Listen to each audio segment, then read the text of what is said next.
अमेरिकी राष्ट्रपति Donald Trump ने अपने चुनावी वादे के मुताबिक 57 देशों पर रेसिप्रोकल टैरिफ लगा दिया है। अमेरिका ने भारत पर 26% रेसिप्रोकल टैरिफ लगाया है।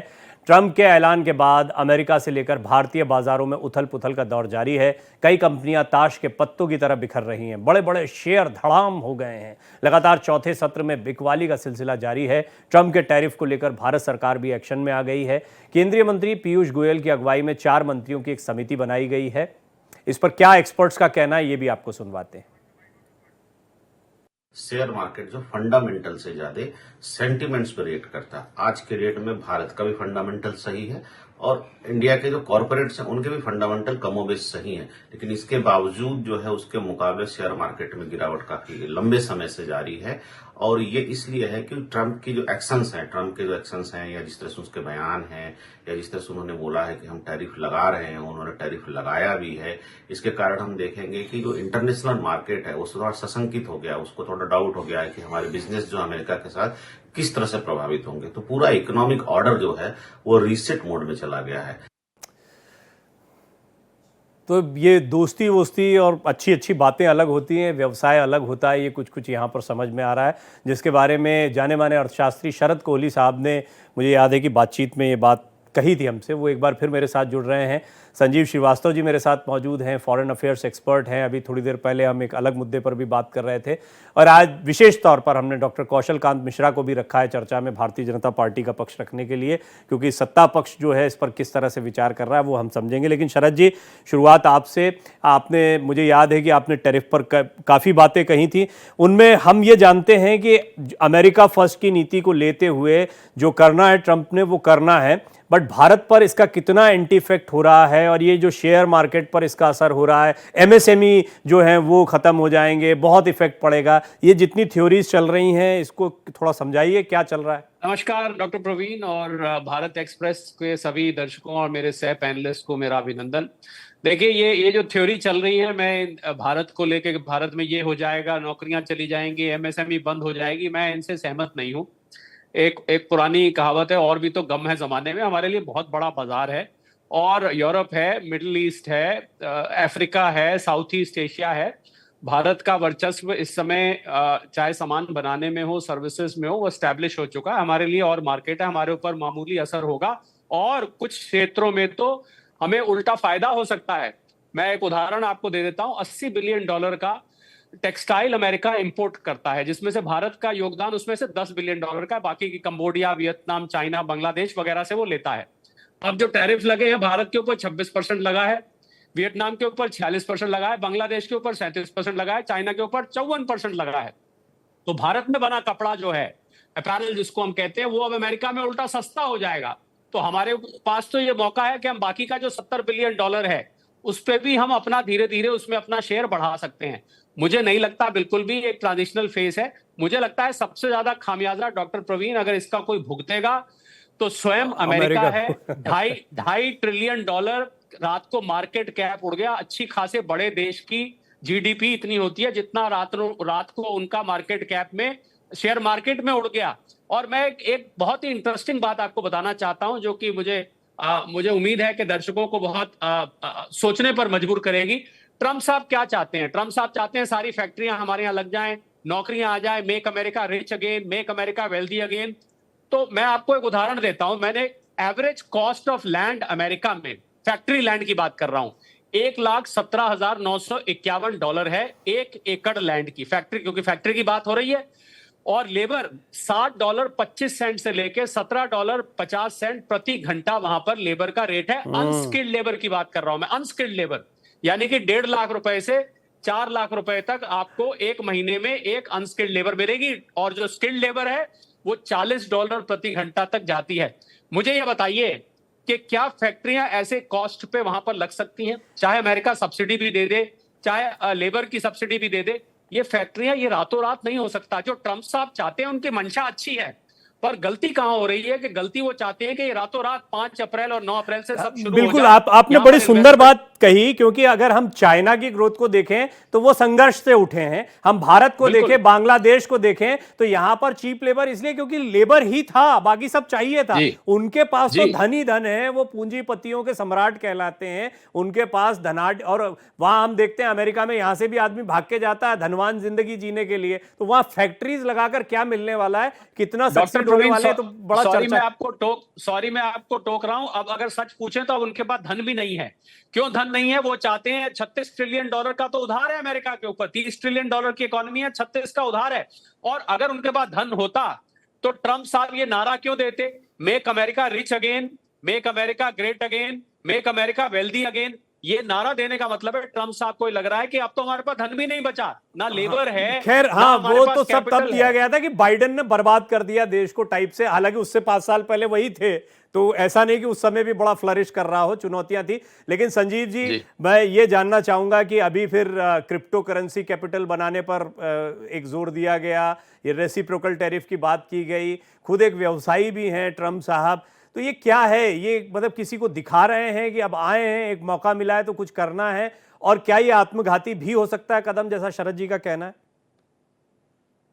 नहीं, बिल्कुल। देखिए, डॉक्टर कोहली ने बिल्कुल इंसाइटफुली बताया, बिल्कुल सटीक तरीके से बताया कि ये अमेरिका के लिए सबसे ज्यादा घातक साबित होगा। और ये ना सिर्फ अमेरिका की डोमेस्टिक इंडस्ट्रीज को, जो वहां की जो अपनी घरेलू इकोनॉमी है उसको प्रभावित करेगा, बल्कि अमेरिका की जो एक ग्लोबल उसका जो डोमिनेंस है आर्थिक क्षेत्र में भी, उसकी जो क्रेडिबिलिटी है उसको कम करेगा। जो डी डॉलराइजेशन की जो प्रक्रिया है वो तेज हो सकती है। राष्ट्रपति ट्रंप ब्रिक्स के ऊपर लगातार वो बयान देते हैं, और ब्रिक्स के ऊपर जब बयान देते हैं तो जाहिर है कि उनकी जो डी डॉलराइजेशन की चिंता है वो जो है सबसे ज्यादा दिखती है। लेकिन आप इस तरीके का जब बिहेवियर अपनाते हैं कि इसमें आप बहुत ही ज्यादा सेल्फ सेंट्रिक व्यवहार करते हैं, और एक ऐसी इकोनॉमी की जिसको कि पूरे विश्व भर में मान्यता है, डॉलर में इंटरनेशनल ट्रेड होता है, उस तरीके की इकोनॉमी अफ्रीका के जैसे किसी देश के साथ, एक लो एंड मिडिल इनकम कंट्रीज की तरह से व्यवहार अगर करेगी तो फिर उसका परिणाम क्या होगा? उसकी क्रेडिबिलिटी तो उसमें ह्रास होगा, वो डिप्रिसिएट करेगी, और जो एक रीअलाइनमेंट की जो प्रक्रिया है वो तेज होगी। अभी आप देखिए तो चाइना ने एक रिटेलिएटरी टैरिफ इंपोज किया है 34% का, जितने भी अमेरिकन जो गुड्स हैं उसके ऊपर चाइना अब रिटेलिएटरी टैरिफ उसने लगा दिया है।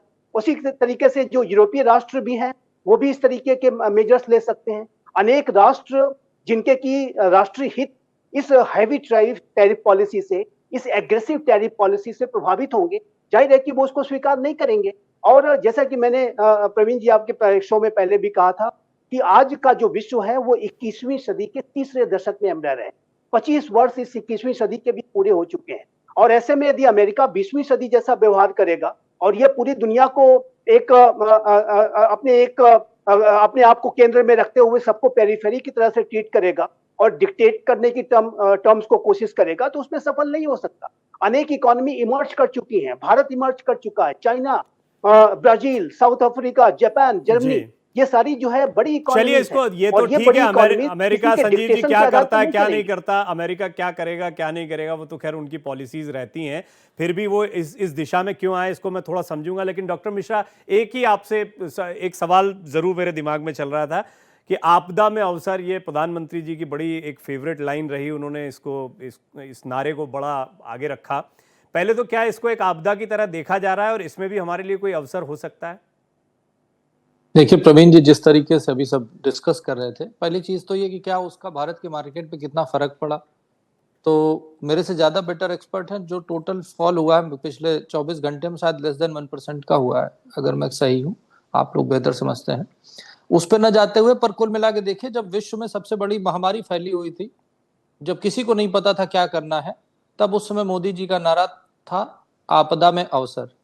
और ये तो छोटा सा इकोनॉमिक प्रॉब्लम अमेरिका के लिए है कि उसने एक साथ एक ऐसा फैसला लिया कि पूरे विश्व के बहुत सारे दोस्त उसके अगेंस्ट काम करेंगे। तो दूसरा सबसे बड़ा मार्केट क्या बचता है? चाइना और इंडिया। पर जिस तरीके से मेड इन चाइना की भद पिटी है पूरे विश्व में, सारा इंडस्ट्री सेक्शन शिफ्ट करके, चाइना से शिफ्ट करके इंडिया की तरफ आ रहा है, और इंडिया पूरे विश्व का सबसे यंगेस्ट कंट्री आज है, और जिसकी एक ग्रोथ मुझे लगता है, जैसा आंकड़े ही कहते हैं कि विश्व में अभी तक फास्टेस्ट चल रही है पोस्ट कोविड, तो सब लोगों के लिए एक अवसर होगा कि यहां पर अपनी इंडस्ट्री को शिफ्ट करें। और अमेरिका के लिए ये ज्यादा प्रॉब्लमेटिक होगा, भारत के लिए मुझे लगता है कि ये एक सुअवसर है, जहां पर एक अच्छी पॉलिसी वाले प्रधानमंत्री हैं, एक सबसे ज्यादा युवा देश है, जिस तरीके से इंफ्रास्ट्रक्चर में सबसे ज्यादा इन्फ्लक्स भारत की इकोनॉमी में मोदी जी के नेतृत्व में किया जा रहा है। और आपने देखा, आपने ही अपने प्रोमो में बताया कि जिस तरीके से कुछ मिनिस्टर्स का एक पैनल बना करके इसको और ढंग से देखने की कोशिश की जा रही है। तो अमेरिका क्या करेगा वो अमेरिका जाने, पर भारत इसमें सबसे अच्छा करेगा, ये आपने मुझे ये इसका वादा है जी। ये आपने मुझे बड़ा अच्छा पॉइंट दिया। शरद जी, मुझे ये बताइए, ये सचमुच समझ में आ भी रहा है कि नहीं कि हम इस पे बात तो कर रहे हैं, लेकिन हो सकता है कि अभी दुनिया भर की इकोनॉमी इसको समझने की कोशिश कर रहे हो कि भाई इसमें नफा है, नुकसान है, करना क्या चाह रहे हैं भाई? देखिए, अगर मंदी आती है, मैं एंड रिजल्ट पर आता हूं। ये तो अभी सारी कैलकुलेशन है कि किस आइटम पे कितना टैरिफ लगेगा। अब तो घोषित हो गया कि भारत के ऊपर 26% टैक्स लगेगा। हो सकता है हमारा सी फूड, हमारी लेदर इंडस्ट्री, हमारे ऑटोमोटिव कंपोनेंट्स की हम बात करें, और अभी फार्मा की भी आज उन्होंने धमकी दे दी है। फार्मा वाले खुश हो रहे थे, अब फार्मा पे भी धमकी दे दी है। हो सकता है कुछ आइटम हमारे महंगे, कुछ सस्ते हो जाए अमेरिका में। पर अभी सवाल ये उठता है कि क्या अमेरिका इस तरीके से अगर सामान मंगाएगा, बार बार देखिए, अब आप कह रहे हैं भारत की बात, पर बार बार ध्यान अमेरिका पे जाता है। इसलिए जाता है, मैं आपको बता दूं, सारे ही पैनलिस्ट आप उसको भारत की तरफ खींचने की कोशिश करते हैं, वो अमेरिका की बात करने लगते हैं, क्योंकि सबसे ज्यादा नुकसान ही उन्हीं का हो रहा है। और मुझे डॉक्टर प्रवीण लगता है, अब मैं थोड़ा सा इसमें राजनीति को लाता हूं, मुझे लगता है कि रिपब्लिकन पार्टी, अभी मैं किसी चैनल पे था और रिपब्लिकन पार्टी की कोई महिला वहां पर बोल रही थी, आपको हैरानी होगी, उन्होंने भी इस बात को सहमति नहीं दिखाई, कि उन्होंने भी एक अस्वीकार किया कि अमेरिका में रिसेशन आ सकता है। मुझे लगता है रिपब्लिकन पार्टी के अंदर भी आपको जल्द आवाजें सुनाई देने लगेंगी, अमेरिका के कॉर्पोरेट वर्ल्ड से आवाजें सुनाई देने लगेंगी। विश्व भर से तो रिएक्शंस आ ही चुके हैं, हम देख चुके हैं। कल चाइना ने तो धमकी दे दी, इसको हटाओ यहां से, नहीं तो ये सारी सप्लाई चेन डिसरप्ट हो जाएगी, ये रिसेशन ले आएगा। तो सारे विश्व से जब आवाजें आएंगी, तो ट्रंप साहब अलग थलग इसमें पड़ जाएंगे, ट्रंप साहब आइसोलेट हो जाएंगे, और वो कतई नहीं चाहेंगे कि अमेरिका आइसोलेट हो जाए, अमेरिका अलग थलग पड़ जाए।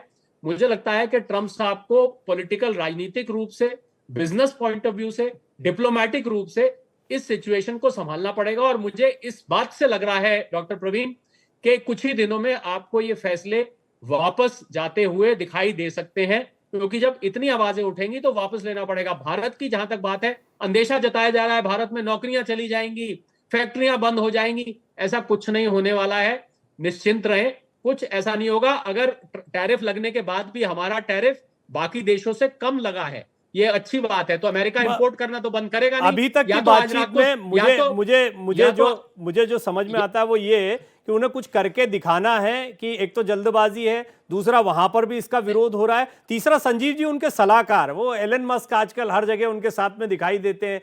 खुद व्यवसायी हैं डोनाल्ड ट्रंप, अच्छे व्यवसायी रहे हैं, अब उनको व्यवसाय में भी झटके लगे, उनकी भी बड़ी कहानियां चलती हैं, तो व्यवसाय की समझ तो होगी जाहिर तौर पर उनको। लेकिन जिस तरह के डिसीजंस ले रहे हैं, वो ऐसा लगता है कि पहले से कुछ सोच के बैठे थे। इसमें माहौल ज्यादा बना रहे हैं, या सचमुच में वो अमेरिका फर्स्ट की नीति पर चल रहे हैं?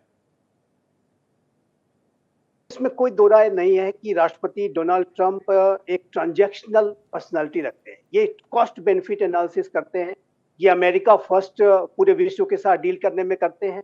और यदि अमेरिका के अंदर जाहिर है कि वो रिपब्लिकन पार्टी और अपने हितों को पहले रखेंगे, तो इस तरीके का जो एक सेल्फ सेंट्रिक अप्रोच है उनके पूरे व्यवहार में दिखाई देता है।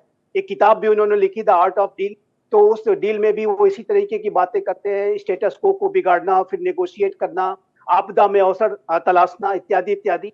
तो ये डोनाल्ड ट्रंप की वर्किंग स्टाइल तो बहुत ही स्पष्ट है, और जिसको कहते हैं कि there is a method in madness. जो उनके व्यवहार में कभी अस्थिरता जो दिखाई देती है, उसके पीछे भी एक मेथड ढूंढा जा सकता है, उसे देखा जा सकता है।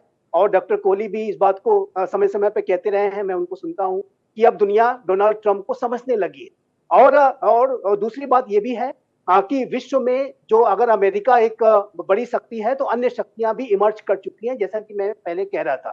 और इसी वजह से मेरा ऐसा मानना है कि इस तरीके की जो नीतियों में अमेरिका अगर परिवर्तन लाता है, तो ये अमेरिका की अपनी सोच है, उसकी अपनी नीतियां हैं, वो अपनी नीतियों को लाने में स्वतंत्र है। लेकिन कौशल जी ने बिल्कुल सही तरीके से जैसा बताया भी कि भारत अपने राष्ट्रीय हितों को ध्यान में रखते हुए, उसे सर्वोपरि रखते हुए और अपनी रणनीतिक स्वायत्तता को पूरी तरीके से जी, एक्सरसाइज करते हुए, क्योंकि जो कि क्योंकि भारत विश्व के साथ संबंधों में एक्सरसाइज करता है, जी जी अपने निर्णय लेगा। और ये भारत की जो इकोनॉमी को इस तरीके के अमेरिका के निर्णय ज्यादा डिगा नहीं पाएंगे। जी हमारे जो फंडामेंटल्स हैं बहुत स्ट्रांग है, हमारी इकोनॉमी का जो बेस है बहुत स्ट्रांग है। और जाहिर है कि भारत का जो नेतृत्व है आज का, वो एक विजनरी नेतृत्व है। यदि अमेरिका के राष्ट्रपति मेक अमेरिका ग्रेट अगेन बनाने की बातें करते हैं, तो आज के भारत के प्रधानमंत्री श्री नरेंद्र मोदी विकसित भारत को बनाने की बात करते हैं। जी और जी ये बात प्रवीण जी उन्होंने सीधे सीधे राष्ट्रपति डोनाल्ड ट्रंप से भी कही थी।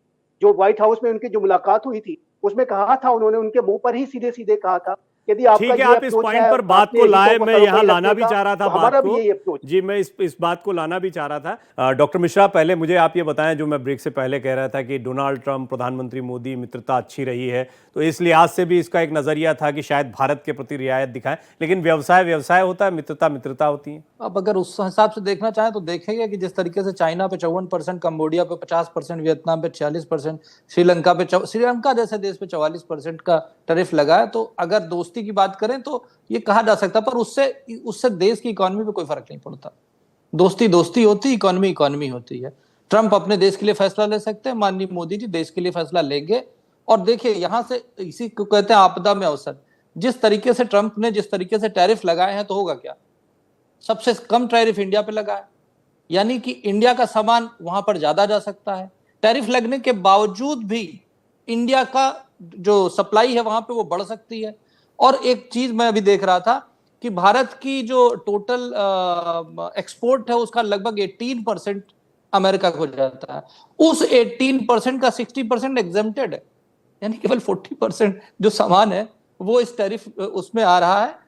तो कहीं ना कहीं देखें कि ट्रंप को क्या करना वो अलग की बात है। दूसरी चीज, जब बाकी के जो सप्लायर देश है, जो एक्सपोर्टर देश है, जैसे चाइना हुआ, जो दूसरे देश हुआ, उनको कहीं तो सप्लाई करना होगा, तो वो अपना जो सामान है उसको सस्ता करके शायद इंडिया के मार्केट में, क्योंकि इंडिया का मार्केट ग्लोब का सबसे बड़ा मार्केट है, वो इंडिया में भेजेंगे तो इंडिया में चीजें सस्ती होंगी, हम ज्यादा प्रोडक्शन कर पाएंगे, यहाँ पे बिजनेस नहीं, हालांकि शरद जी ने एक थ्योरी और रखी थी, ये वो सारी भी चीजें मुझे लगता है जी इंडिया के लिए बेहतर साबित होंगी। शरद जी ने एक थ्योरी और रखी थी कि अब हम इतनी बात करते हैं, पर व्यवसाय करने को पूरी दुनिया में भारत के लिए सिर्फ अमेरिका थोड़ी पड़ा है, बहुत सारी देश हैं जिनके साथ हम व्यवसाय करते हैं।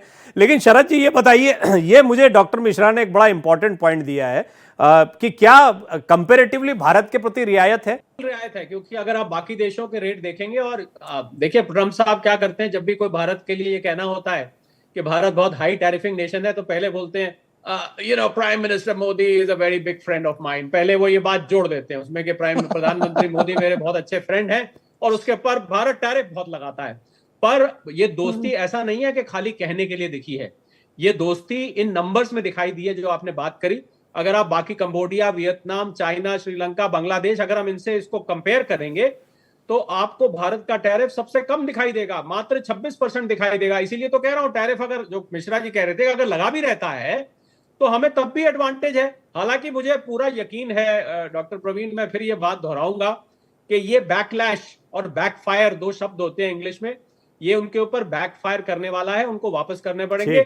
भारत को क्या करना चाहिए, भारत को अपने मेक इन इंडिया को और सुदृढ़ करना चाहिए, अपनी क्वालिटी में सुधार करना चाहिए, जिससे कि हम उन मार्केट्स को कैप्चर कर सकें। मुझे लगता है भारत के आपदा में अवसर तब बनेगा जब हम भी कुछ अपने आप में सुधार करेंगे। हमारे जो एक्सपोर्टर्स हैं, इंटरेस्टिंग, ये आपदा में अवसर तब है जब हम अपनी प्रोडक्शन को और बढ़ाते हैं, बेहतर करते हैं। संजीव जी, ये क्या मुमकिन है और इस दिशा में कार्य होगा? मतलब हमने बताया कि मंत्रियों की बैठक होगी, एक्सपर्ट से सलाह मशविरा किया जाएगा, बट वैसे भी हम मेक इन इंडिया को अभी देखें तो वो एक विजन में तो हमको दिखाई देता है, जमीन पर थोड़ा और मजबूत करने की जरूरत है उसको। देखिए प्रवीण जी, भारत की जो सरकार है, ये जो नया भारत है, वो पहले से ही सेल्फ रिलायंस की तरफ तेज गति से कदम बढ़ा रहा है। चाहे वो हमारा डिफेंस का सेक्टर हो, चाहे अन्य की सेक्टर्स हो, सभी में हम मेक इन इंडिया को बढ़ावा दे रहे हैं। और ये जो विजन है प्राइम मिनिस्टर मोदी का, आत्मनिर्भरता को हासिल करने का जो महामंत्र है, इसके आधार पर ये सरकार आगे चल रही है। और ये सरकार, मेरा मानना है कि इस गति को और तेज करेगी। पूरे विश्व में जैसी आर्थिक अनिश्चितता बढ़ रही है, उसमें ये प्रक्रिया तेज होगी। अंत में एक बात मैं अवश्य कहना चाहूंगा, मैं डॉक्टर कोहली से बिल्कुल सहमत हूं कि यूनाइटेड स्टेट्स ऑफ अमेरिका के लिए जो 2 अप्रैल का जो दिन था, जिसको कि राष्ट्रपति डोनाल्ड ट्रंप लिबरेशन डे कह रहे थे, कहीं उसके लिए आइसोलेशन डे ना बन जाए। इस बात का खतरा ज्यादा बड़ा है। और जब उनको इस बात का एहसास होगा, वो एक बिजनेसमैन है और एक बिजनेसमैन ज्यादा हानि बर्दाश्त नहीं कर सकता, और जब इसका जो बैकलैश आना शुरू होगा और ये बैकफायर में भी बदलेगा, तो ऐसे में वो जो है किसी भी तरीके के यू टर्न करने से भी नहीं चूकेंगे। जैसा कि हम उनके पहले कई ऐसे निर्णयों में हम देख चुके हैं कि वो अचानक अपने निर्णयों को बदल देते हैं, उसमें ट्विस्ट ला देते हैं।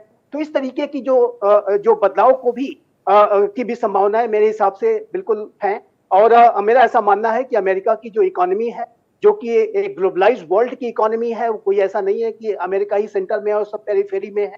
तो ऐसे में अमेरिका को अगर ज्यादा नुकसान होगा तो ये जो बिजनेसमैन पॉलिटिशियन डोनाल्ड ट्रंप हैं, ये अपनी नीतियों में बदलाव करने से भी नहीं चुकेंगे। इस बात की भी संभावना दिखाई देती है। ठीक है डॉक्टर मिश्रा, अब तीसरा टेन्योर चल रहा है। उम्मीद यही की जाती है कि हम मेक इन इंडिया की, आत्मनिर्भर भारत की, स्टार्टअप इंडिया की सारी बातें करते रहे। रोजगार हमेशा एक चुनौती रहती है, जब भी चुनाव आता है उसी को विपक्ष की तरफ से उठाया जाता है। अब थोड़ा सा ऐसा महसूस होता है कि छोटे व्यवसायी थोड़ा और मजबूती से सामने आने चाहिए। इसको लेकर थोड़ा सा इस दौर में जब हम इतनी व्यवसाय की बात कर रहे हैं और पूरी दुनिया बात कर रही है, हमारा विजन क्या है और हम किस दिशा में जा रहे हैं, लेकिन संक्षेप में। देखिए, जिस तरीके से आपने कहा, जिस तरीके से लोगों को ट्रेनिंग का प्रोग्राम चल रहा है, मतलब ऑक्यूपेशनल ट्रेनिंग दी जा रही है, और जो भी इन्वेस्टमेंट किया जा रहा है वो ज्यादातर इंफ्रास्ट्रक्चर में किया जा रहा है। और इंफ्रास्ट्रक्चर का जो इन्वेस्टमेंट होता है, ऐसा आप एक्सपर्ट ही कहते हैं कि 3 टाइम्स रिटर्न करता है विद द टाइम। तो अगर स्ट्रेटेजिक फॉर्म में देश को, राष्ट्र प्रथम को रखते हुए कोई भी इन्वेस्टमेंट कोई भी प्रधानमंत्री करेगा, और मोदी जी जैसा प्रधानमंत्री तो अभी तक आए नहीं जिसने ऐसा इन्वेस्टमेंट किया कि आज देखिए कि कोविड के बाद भी हम सबसे फास्टिंग ग्रोइंग इकोनॉमी है। अमेरिका कुछ भी हो, चाइना कुछ भी हो, पर ग्रोथ रेट आज की डेट में सबसे अच्छा अमेरिका का है। और मुझे लगता है कि ये जो ट्रंप ने किया है, एक होता है पैर पे कुल्हाड़ी मारना, इसको कहेंगे कुल्हाड़ी पे पैर मारना। ट्रंप ने यही किया है और वो भारत के लिए बहुत अच्छा है। वाह, ये चलिए एक अच्छा क्लोजिंग स्टेटमेंट मिला। और शरद जी आपका बहुत बहुत धन्यवाद। संजीव जी आपका डबल धन्यवाद, आप लगातार मेरे साथ पिछली डिबेट से बने हुए हैं। और डॉक्टर कौशलकांत मिश्रा आपका विशेष धन्यवाद, क्योंकि आमतौर पर हम जब ऐसे विषयों पर चर्चा करते हैं तो पॉलिटिशियंस जो हैं वो नहीं दिखते, लेकिन आज आपने बड़े अच्छे से पक्ष रखा, क्योंकि भारत सरकार का या भारतीय जनता पार्टी की तरफ से एक पक्ष रखना बड़ा ज़रूरी था।